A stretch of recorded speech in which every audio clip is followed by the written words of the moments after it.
You expect dishonest carpenters and creepy locals. You expect deer eating your petunias and raccoons toppling your garbage. You expect poison ivy and power outages and colorful neighbors and mice. You don't expect arson, and you sure as hell don't expect Anne Frank. Kugel sat on the edge of his bed, staring down at the telephone in his hand.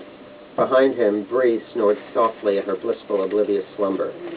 The numbers on her arm. They were a problem. A big fucking problem.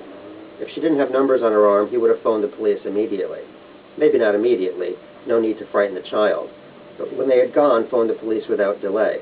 But she had numbers, didn't she? He had seen them, those damned numbers, and the numbers meant that Anne Frank or not, consumed by madness or not, half dead or not, rotting like a 100-year-old corpse or not, the old woman was a goddamn Holocaust survivor, which was a problem. Was he really going to throw an elderly, half-mad Holocaust survivor out of his house?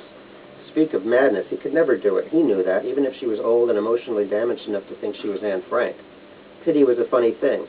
It would be easier to throw out the real Anne Frank than it would be to throw out a Holocaust survivor so fucked up by the Holocaust that she thought she was Anne Frank. Can you imagine the headlines? Can you imagine the outrage? Local man evicts Anne Frank. Jew drops dime on Holocaust survivor. Brutalized by Nazis, tossed out by a Jew. One survivor's tragic story of something.